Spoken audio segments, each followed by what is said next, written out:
Okay, here's the deal. This is my concrete countertop slash integrated sink business that I built a while back. And it works great, except if you live with somebody who sheds, it can be a real problem because what we have here is a slot drain. It just drops down into a pan that I made. I think I made videos about this stuff. Yeah, there's the drain pan that catches the water from the thing. And then I had, a standard elbowy thing go into it and everything, but I don't know, hair gets clogged up in there all the time, and it's just not a reasonable solution to have to take the thing apart, drain it, and clean it every few months. So I'm gonna try and figure out some way of making this thing a little more human accessible. In a perfect world, we probably have some sort of strainer here to keep the hair from even getting into the piping, but this is not flat, and this is not totally flat, so I can't really get anything that seals it off nicely.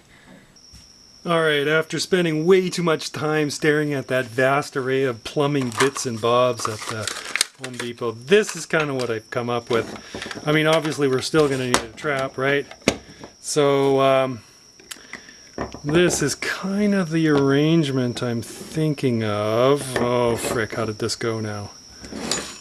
So what we're going to do is we're going to have the water coming in through there. That's adapts to the, trough. I found this little dealio here. It goes in baby sinks or something, I don't know. But it also fits quite nicely in there, and if I just cut the edge of this metal rim off and then stick a little, let's say, some sort of projectile from that little nub at the end, and then attach that. You'll see where I'm going with this, just wait. Attach that to the inside of this cap, so then we have a drain that is attached to a screw cap, and we can just slide that whole business all the way through into this area here, like right at the end here, basically like this, right? And that should capture most of the business, I would think. And then when you need to clear it out, this goes on here, you just unscrew the cap and pull out the drain. Anyway, it may be a bit of a long shot, but I think it'll work. It's got to be better than nothing, right? Alright, so I think you can see where I'm going with this. Now, because I'm a dumbass, I spent almost all of my time trying to make that stupid baby strainer thing work.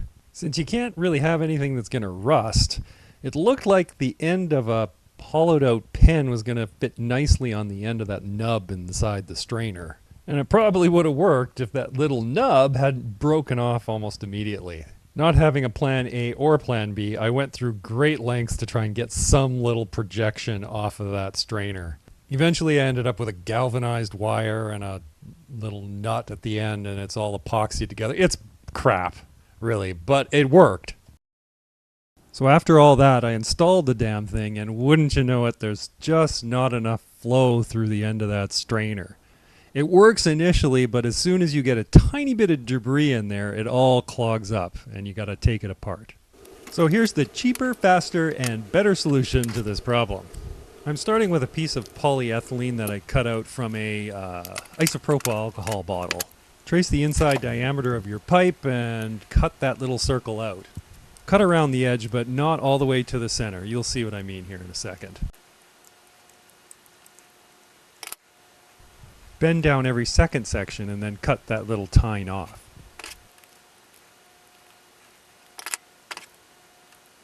Twist the remaining tines 90 degrees so that they kind of face perpendicular to the plane of the circle, if that makes any sense at all.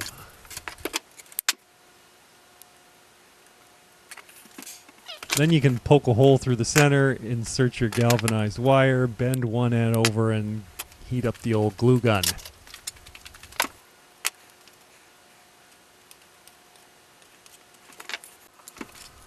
Hot snot everything in place, and it doesn't hurt to put a little rim of glue around the base of the tine so that they don't untwist on you. After an appropriate cooling off period, you should be ready to go. And really, that's all there is to it. Okay, so this has had about a couple weeks to percolate down here. There's no problems with drainage at this point. Water flows nicely. It doesn't back up, which is, good. So it's much better than that metal baby strainer, which turned out to be a total debacle. So let's crack it open. Now, by the way, the torque bar is just a IKEA Allen wrench that's been, attached to this thing. In case you were wondering. And be prepared, it's going to be gross. So there it is there. Not too bad at all. That's, it's nasty, but what the fuck are you going to do, right? Okay. And it's pretty easy to clean out. Just like that. And back in. It's really not clear to me why all drains don't actually have something like this, because if you have just a regular sink, there's not really any hair straining going on. All that stuff ends up in the pipes anyway, and it's a pain in the ass to clean that out.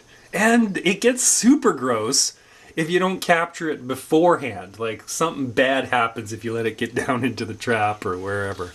Anyway, I think they should all have this. It's a couple bucks worth of parts, and you've got some way of cleaning out your drains. So there you go. That's my solution to keeping hair out of the drain, for whatever that's worth. Thanks for watching. Cheers.